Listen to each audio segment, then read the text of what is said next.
Item ಯಾವುದೇ ಇರಲಿ try ಮಾಡಿ ಆಚಿ ಚಿಕನ್ ಮಸಾಲಾ. ಎಸ್, ಈ ಮಧ್ಯೆ ಡೊನಾಲ್ಡ್ ಟ್ರಂಪ್ ಒಂದು ಸ್ವಲ್ಪ ನಾವು ಅಂತ ಬಳಸೋದಿಲ್ಲಪ್ಪ, ಮಾನಸಿಕವಾಗಿ ತುಂಬ ಸ್ಥೀಮಿತತೆಯನ್ನ ಕಳೆದುಕೊಂಡಂತೆ ಆಡ್ತಾ ಇದ್ದಾರೆ ಅನ್ನೋದು ರಿಪೋರ್ಟ್ಸ್. ಭಯ, ಆತಂಕ, ಹುಚ್ಚು ಜಾಸ್ತಿ ಆಗ್ಬಿಟ್ಟಿದೆ. ಕ್ಷಣಕ್ಕೊಂದು ಹೇಳಿಕೆ, ಇವತ್ತು ಯುದ್ಧ ಇಲ್ಲ ಅಂತಾರೆ, ನಾಳೆ ಯುದ್ಧ ಅಂತಾರೆ, ಕದನ ವಿರಾಮ ಅಂತಾರೆ, ಕದನ ವಿರಾಮ ಇಲ್ಲ ಅಂತಾರೆ. ಅದೇ ರೀತಿ ಡೊನಾಲ್ಡ್ ಟ್ರಂಪ್ ಇದ್ದಕ್ಕಿದ್ದ ಹಾಗೆ ಬಹಳಷ್ಟು ವಿಚಲಿತರಾಗಿ ಹೇಳಿಕೆಗಳನ್ನು ಕೊಡೋದಕ್ಕೆ ಆರಂಭ ಮಾಡಿದ್ದಾರೆ. ಈ ಕಡೆ ಕದನ ವಿರಾಮ ಅಂತ ಹೇಳಿದ 2 ವಾರಗಳ ನಂತರ ಏನು ಇದು ನಡೀತಾ ಇದೆ, ಸಮಿಟ್ ನಡೀತಾ ಇದೆ. ಈ ಸಮಿಟ್ ನಲ್ಲಿ ಸೀಸ್ ಫೈರ್ ಮುಕ್ತಾಯ ಆಗಿದೆ, ದಿ ಎಂಡ್ ಮುಗೀತು, ನಾನು ನಂಬಲ್ಲ ಇರಾನ್ನ ಅಂತ ಹೇಳ್ತಾ ಇದ್ದಾರೆ. ಸೊ ಇಂತಹ ಸಂದರ್ಭದಲ್ಲಿ ಬಹಳಷ್ಟು ಪತ್ರಕರ್ತರು ಡೊನಾಲ್ಡ್ ಟ್ರಂಪ್ಗೆ ಪ್ರಶ್ನೆಯನ್ನ ಕೇಳ್ತಾ ಇದ್ದಾರೆ. ಅಲ್ಲ ರೀ, 2 ವಾರದಿಂದನೇ ನೀವು ಮುಗೀತು, ಯುದ್ಧ ಕೊನೆ ಆಯ್ತು, ಕದನ ವಿರಾಮ ಘೋಷಣೆ ಆಗಿದೆ ಅಂತಿದ್ದೀರಿ, ಇವತ್ತು ಬಂದ್ಬಿಟ್ಟು ನೀವು ನ್ಯಾಟೋ ರಾಷ್ಟ್ರಗಳ ಸಮಿಟ್ ನಲ್ಲಿ ಇಲ್ಲ ಸೀಸ್ ಫೈರ್ ಇಲ್ಲ, ಏನು ಇಲ್ಲ, ನಾವು ಹೊಡಿತೀವಿ, ನಾವು ಮುಗಿಸ್ಬಿಡ್ತೀವಿ, ನಾವು ಕತ್ತರಿಸ್ಬಿಡ್ತೀವಿ ಅಂತ ಎಲ್ಲ ಮಾತಾಡ್ತಾ ಇದ್ದೀರಾ ಅಂತ. ಸೊ ಒಂದೊಂದೇ ಟ್ರಂಪ್ ಹೇಳಿಕೆಯನ್ನ ನೋಡೋಣ ಬನ್ನಿ.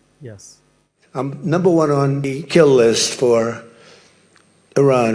They're lovely people. I'm number 1. So I don't know, I can't tell you that, but I don't really care because I'm doing my job and I'm doing it, I hope, better than anybody's ever done it, because we have a country that's hot and really, really successful. But I mention it only because it's on the list. I mean, it came out, there was another list came out yesterday, and I'm number 1 on, I like being number 1 on TikTok better, but I'm number 1 on the list for kill list for Iran.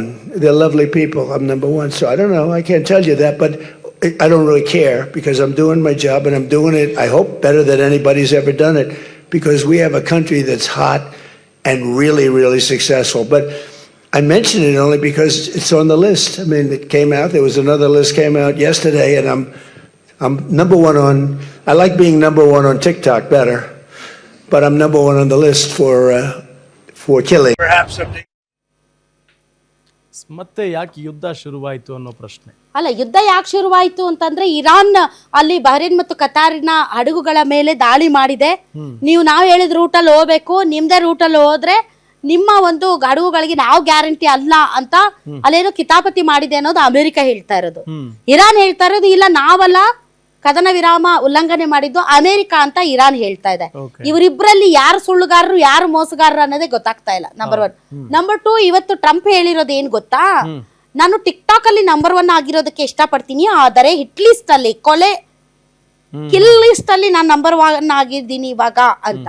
So ಈ kill list ಅಲ್ಲಿ ನಾನು number 1 ಆಗಿದ್ದೀನಿ, ನಾನು ಇವತ್ತು ಇರಬಹುದು ಅಥವಾ ನಾಳೆ ಸಾಯ್ಬಹುದು, ನಾನೇ ಅವ್ರನ್ನೆಲ್ಲರನ್ನು ಈಗಾಗಲೇ ಮುಗಿಸಿದ್ದೀನಿ, ಇನ್ನೊಂದಷ್ಟು ಜನರನ್ನ ಮುಗಿಸಬೇಕಾಗಿದೆ, ನಾಳೆ ಅವ್ರನ್ನ ನಾನು ಮುಗಿಸ್ತೀನಿ, ಅವರೇ ನನ್ನನ್ನ ಮುಗಿಸಬಹುದು ಅಂತ ಏನೇನೋ ಮಾತಾಡಿದ್ದಾರೆ.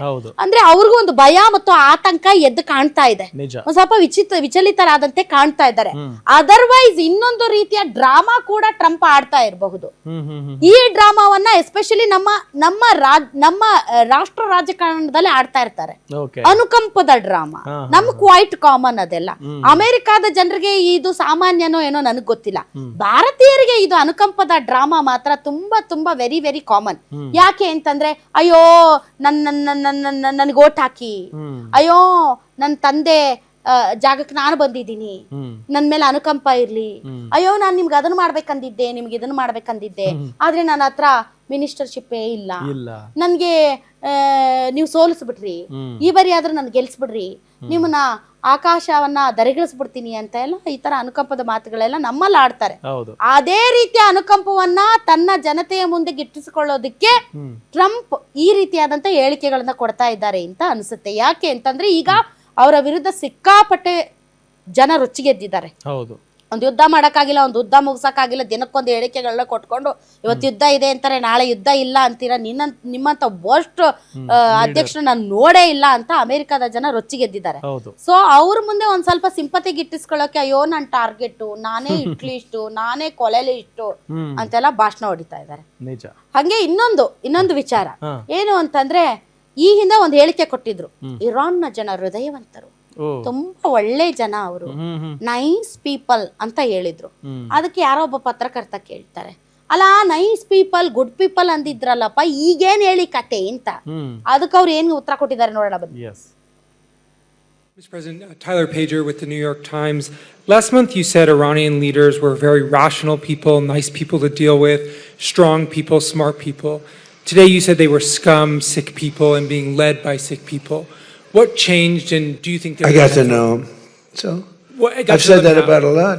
Now, when you say rational, I think they're much more rational than level 1, level 2. Level 1 is gone, level 2 is gone. This is level 3. Mr. President, Tyler Pager with the New York Times. Last month you said Iranian leaders were very rational people, nice people to deal with, strong people, smart people. Today you said they were scum, sick people, and being led by sick people. What changed, and do you think I got to know him. So I've said that about a lot. Now, when you say rational, I think they're much more rational than level 1, level 2. Level 1 is gone, level 2 is gone. This is level 3. Mr. President, Tyler Pager.